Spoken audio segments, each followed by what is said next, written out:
All right, so I'm going to teach you how to make some custom dice for 3D printing using Blender. You could do this for tabletop role playing, or maybe you're making a board game or war game prototype, or if you want to make your own custom story cubes.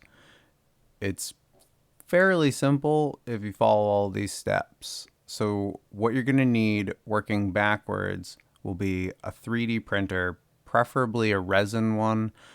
You could do it with a filament printer, but you're not going to get as good definition. You might have to make the dice bigger in order to get the look that you're going for. You're going to need some slicing software. I use Lychee. I'm pretty happy with it. You're going to need the program Blender, which we're going to spend most of our time in that program. And you're going to need a 3D model of a die. A resource I really like is this website called thebasemesh.com. I'll put a link in the description there. They've got a ton of free to use meshes for whatever you want.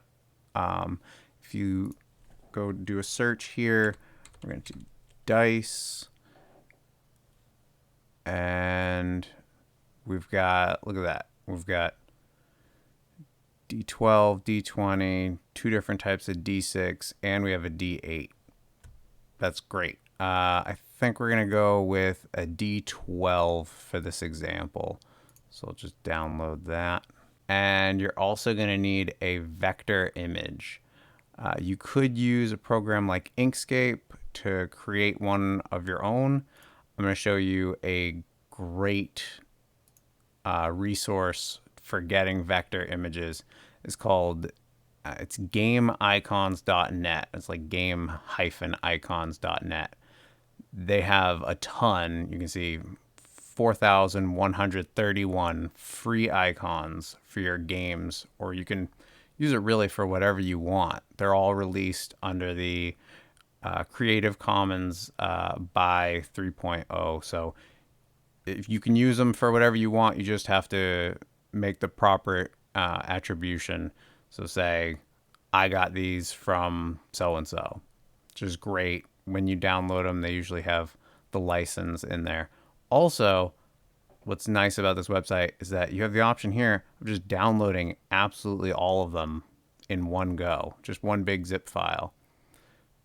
Here's what you're going to know when you go to download them. Let's go. I'm going to get a pig. We'll see this one. That looks good. All right.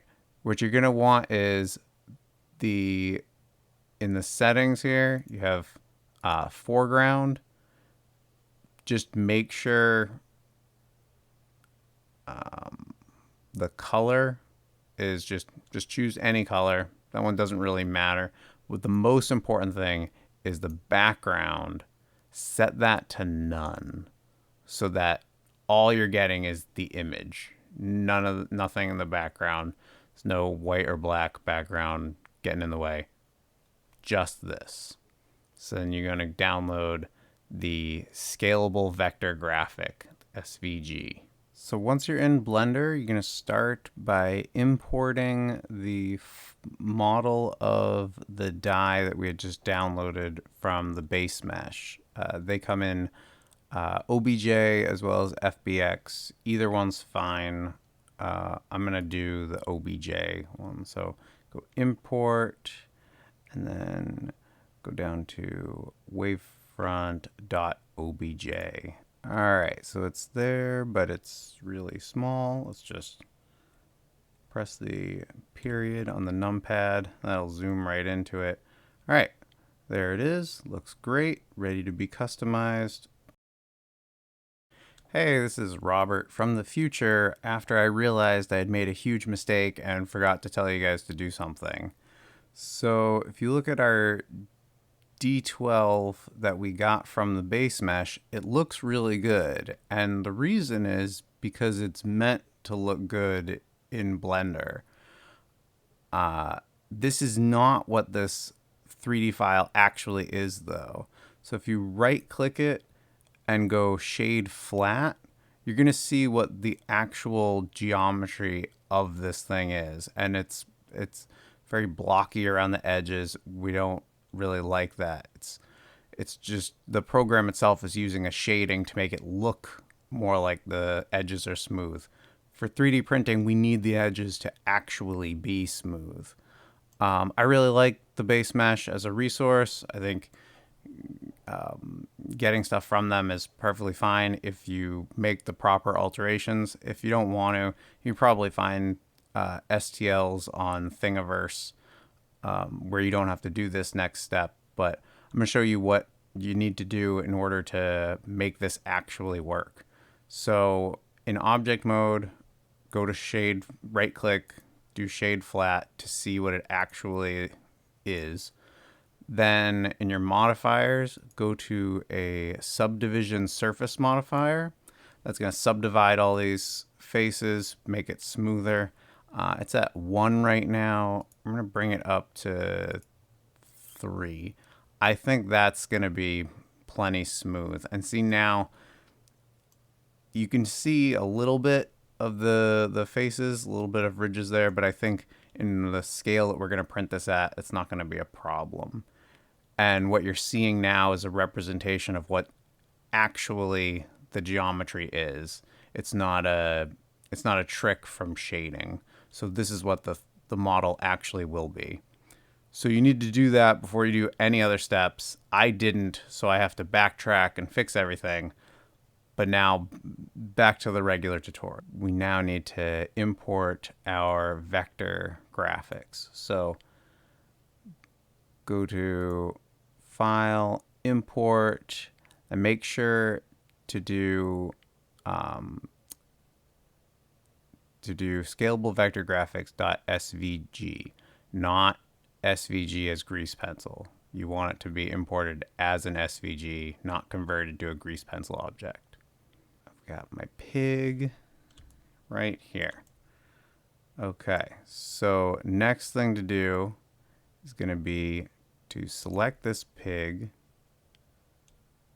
and then go over to up here an object. You want to go down to convert.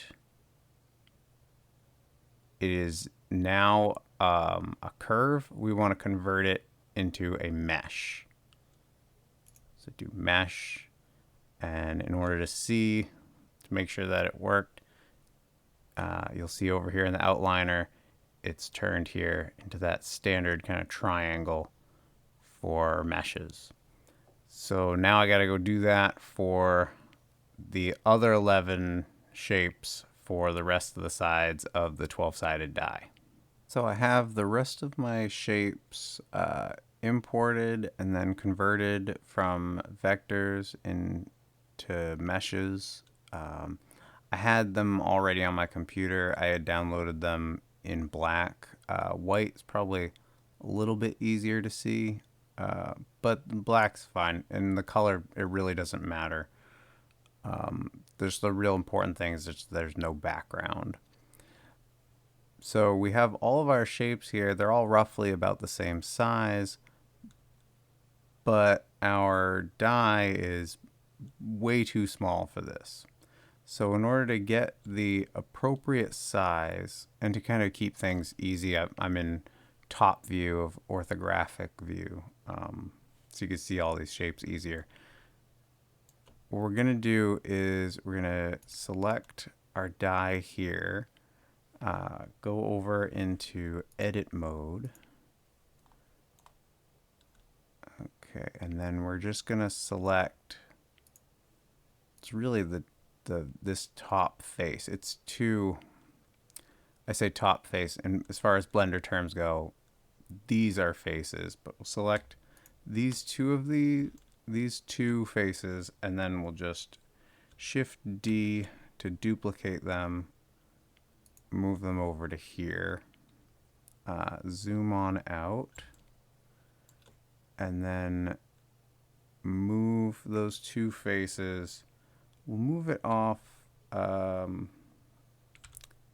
probably over to our apple here. Okay. get it roughly centered. Now going back into object mode, we're just gonna scale the whole D12 until this face is this side, I should say, of the D12 is appropriate. Once it's appropriate size for this, then the entire die will be of appropriate size. Let's just go press S to scale.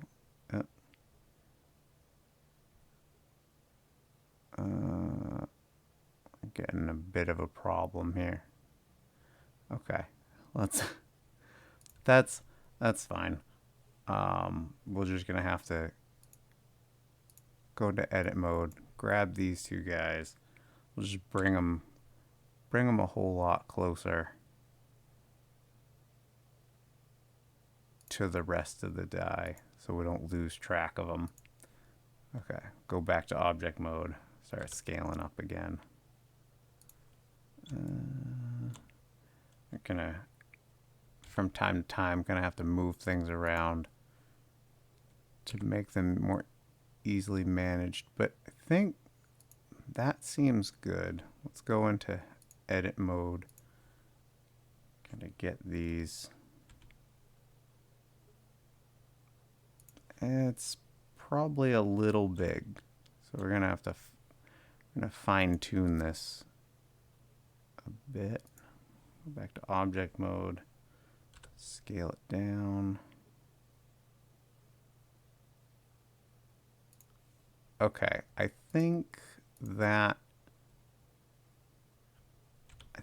gonna be good. If we saw that there, just move this on the Z axis. Oh yeah, I can't do that. Z. Take a look. Yeah, I think that would be good. Oh. Yeah, taking into account all these other shapes, I think that'll be a good size. So now that we have the D12 the correct size, we're not going to need these extra faces here. They're literally just for scaling. So we'll just go ahead and delete those, delete vertices, just make sure they're completely gone.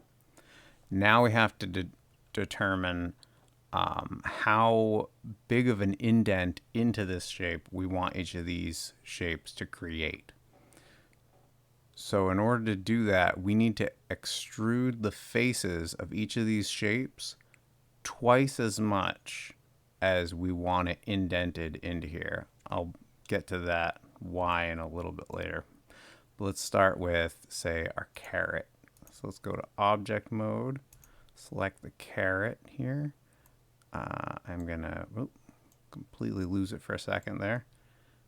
All right, so we've got our caret. We need to, in order to extrude these faces, we got to go into edit mode, and then we're in face select mode. Just press A to select all of them, and then I'm going to press E for extrude. Press Z to make sure, yeah, that it was there originally. That's why that blue line was there. Make sure you're extruding just on the Z axis, and then we'll just try some stuff out. I'm gonna say 2. Okay, 2 got me, is huge, so that's not gonna work. Let's try extrude 0.01. Okay, that's looks like not gonna be enough. I'm thinking probably want maybe I would like the indent to be about twice as much as that, so we're gonna need to make the whole thing about 4 times as much. So let's undo that. We'll do extrude 0.04.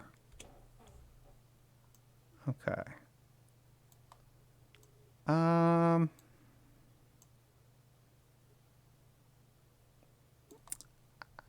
think I'm going to even go further than that. I'm going to say extrude 0.06. Okay, that's a pretty deep inset. Keep in mind it's going to be half of that. But yeah, I think that'll be good. Okay, so you're going to remember that was 0.06. So now I need to go and extrude the rest of these faces. All right, so now I have the rest of the shapes extruded. I need to, first I should go to this guy and just apply transformations. Really just scale. It's kind of best practices if you're going to start changing stuff with scale. Once you're done, apply the scale. So now I got to put these shapes onto here. So what you're going to do is I'm going to start with, let's go with this carrot here. Now you'll notice the origin point is all the way here in the corner. That's not going to be any good for us. We're going to want to do right click, do set origin, and then do origin to geometry. That's going to put it in the center of that shape. Okay, that's why we did everything double what we wanted, because by putting it at the center, half of it is going to be sticking out and the other half is going to be what's going to be the indent into the D12. So in order to get it properly positioned onto here, we need to go up here into snapping. We'll turn snapping on by clicking the little magnet. And then over here in this kind of menu for snapping, we want to do snap to face. Do closest. Do align rotation to target. And that should get us what we want. So we'll grab this guy with G and move it over here, and you can see how maybe I didn't want closest. Hold on. Maybe I did want center. Sorry. Yeah, I wanted center. The computer knew what I wanted to do more than I did. So now you just move this around to whatever face you want. If you want it in a different kind of orientation than that, you can just press R to rotate it. Yeah, maybe I want it something like that. If you do that, sometimes it moves around so it's not completely equal. If that's the case, you just grab it again with G and it'll kind of keep that orientation. You just position it where you want. So I like that. Now you can clearly see how half of it is going to be indented and half of it is just sticking out. So that's why you need that 2 times. So now that I have that positioned, I'm going to go through and take the rest of these and position them onto the D12. So now I have all of the shapes properly positioned onto the die. Now we need to actually get these shapes cut out of the die. So in order to do that, we use a Boolean modifier. So I want to grab my die here in object mode, go down to the little wrench and do add modifier, do a Boolean. All right, so we'll start with the pig here. So the operation, it's already set to difference, which is the one we want. So the operation type is an object. That's correct. We want the object to be the pig. So actually we'll just use the eyedropper tool. And we'll choose, oh, we'll try to do that. Yep, okay.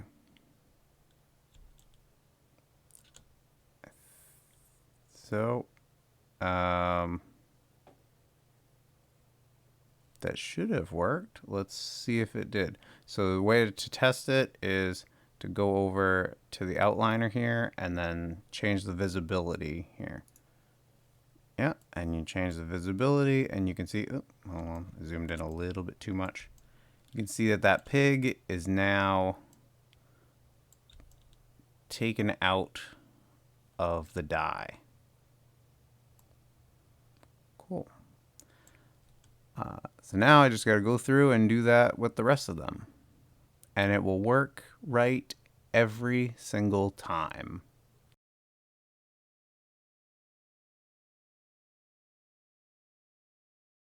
Alright, so let's take a look at what happens when things go wrong. So you can see most of these worked out fine. We have 3 problems, so 3 out of 12, that's not so bad. We've got the steer, we have the apple, and we have the corn. Okay, there are basically 2 different things that can really cause problems to come about from this. I'll just actually show what it's doing instead of what we want. So the cow, you can see, yeah, we're getting like the feet, but we're not getting the rest of the body. The apple here, we're getting the stem, but for some reason the bulk of the apple is not going there. And then the corn here, that one is doing something really weird. We've got some of it going down, some of it is actually coming up. So that's really messed up. But we can solve these problems fairly easily. You just have to know what to do, and it's typically only 2 things. So bring that back. So the first thing we're going to do is we're going to see if the normals are wrong, basically. So in order to do that, we're going to go up here into overlays, go down, and it'll say face orientation. So click that. Okay, so we want everything to be blue. We can notice right here with our steer, he's got one face that's red. That's no good. The apple's doing great as far as face orientation, so that's not it. And the corn's going all over the place. And if you remember where it was sticking up, it was from those. So flipping those is flipping the normals on the red faces. That's one of the problems. The other is that there are, in the creation of the mesh from the vector, you have multiple vertices that are occupying the same space, and Blender doesn't know what to do about that. So the way to fix that is actually really easy, and in the instance of the corn, it actually solves the whole face orientation issue. So if we select our corn here, I'll go on over into edit mode. And then go into, you can either press 1 or click up here into to select vertices. All right, press A to select all of them, and then you're going to do M for merge, and then you get this menu that comes up. You want to do merge by distance. The default is a very, very small amount. So basically what it does is it takes all of those duplicated vertices that are in the same area and it combines them all into just one vertice, which solves a lot of problems. So you just click that, let it do its thing. And you'll notice that all the normals are fine. There's no more red onto this thing. And if I go ahead and get rid of the visibility of the corn, it's functioning exactly how we want it. That's great. The steer, we're going to take a little bit of a different route on this one. I'm going to go on over into object mode.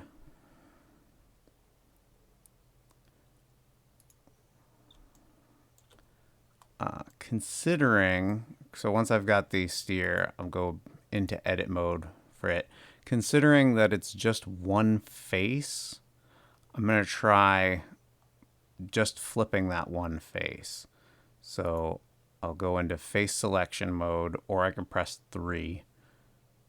Select that face, and then you do, for normals, you could do Alt-N, or you can come up to here under mesh, and then go down to normals.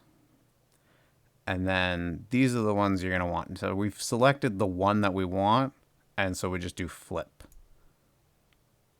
And then that should turn it from being red into being blue. Now we can go ahead and take a look, see if it's doing what it should.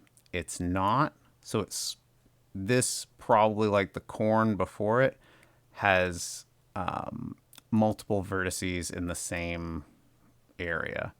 So go over to vertices select mode, press A to select all of them, press M, and then by distance. Typically when you do this, it'll say a little thing at the bottom, merged, got rid of this many vertices. For some reason, my computer's doing it like almost instantaneously, that little blurb at the bottom. So I don't know how many I got rid of, but it definitely got rid of some because I saw a little flash. So take a look. Yep, and that's exactly what we wanted.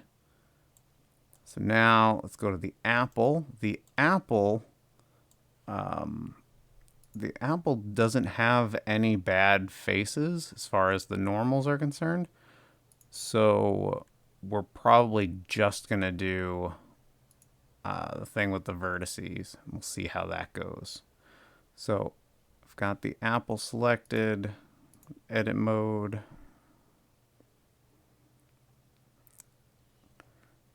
Select all the vertices, merge by distance.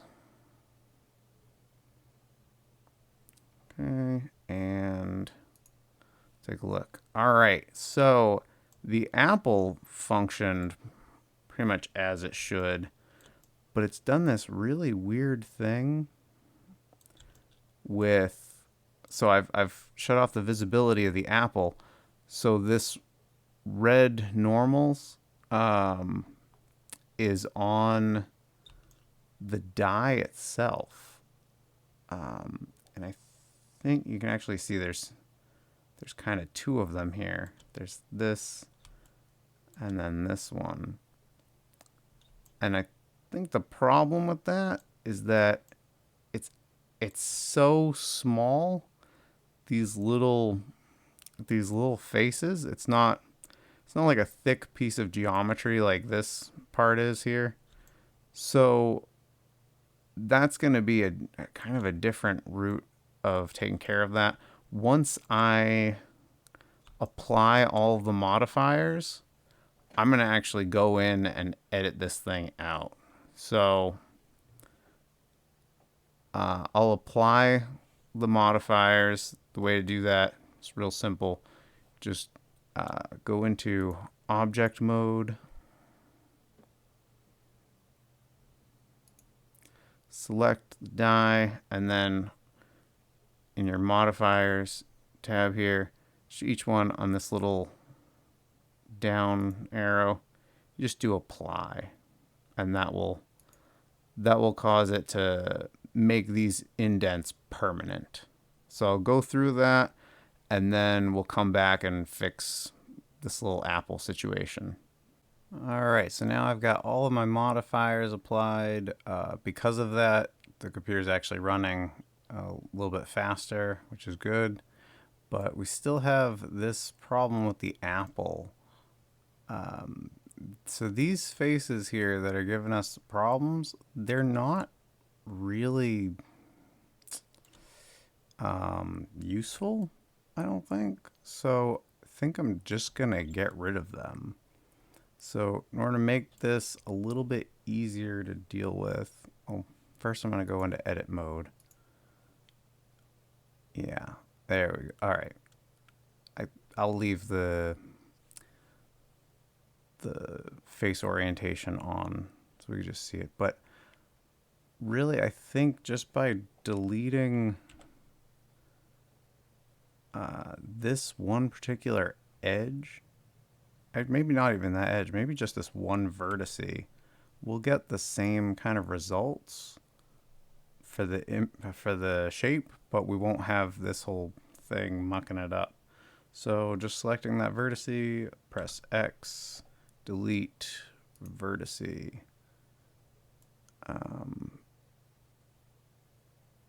And we're golden. We got no more red.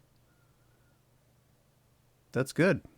Now that our D12 is all ready, we just need to sort out the scaling of it and export it so that it can be printed. If we press N, we'll get our little properties panel here, and it says the dimensions. It's just shy of 1/2 meter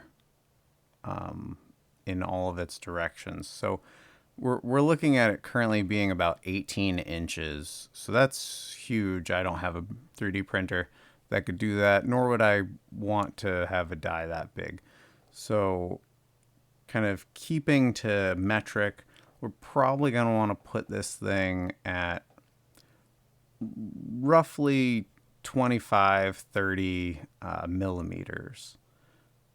So what we'll do is I'll just scale the whole thing. So I have it selected, scale, and then just bring it down till it should be, so metric is, I've never been a fan of it, but a lot of people like it, and the slicing software likes to use the metric system, at least the one I use. So I want to keep everything in the metric. So I just have to kind of think about it ahead of time here. It requires me to do math, which I hate. So point, so that's it's meters, and then point whatever is decimeters, I think. And then after that is centimeters, and then after that is millimeters. So we'll want it to be about, probably just shy of 3 centimeters, I think. So we'll keep scaling it down a little bit too far. You know what? I think that's good. Okay. So we have our little guy here, and also keep in mind that with any good slicing software, you can scale it to whatever size you want in that as well. But once we have our piece, we've got this selected, we want to go up to File, Export, and then the standard for 3D printing is the STL file. So just click that, name it what you want, and then you can send it through your slicing software and then 3D print it. So here's the final product. You get a D12 with all different types of crops and animals on it, printed out. I tried doing some stuff, painting the inside. I gotta do some work on that. Clearly, I gotta do some touching up there. I don't know if there's a better way of doing it. If you know of one, leave a comment in the comments there. But yeah, it's kind of neat. Say you want to find out like what supplies a farmer has, you just like roll it. Uh, yeah, he does wheat.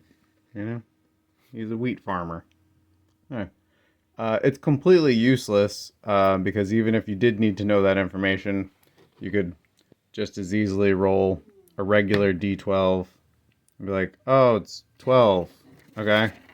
And then just consult a list. Like, all right. Yeah, he's chicken. Um, but I thought it was neat to do. If you want this specific one, I'll leave a link to Thingiverse so you can download it. Or you could just do the cheaper one, just make yourself a list. But that's all.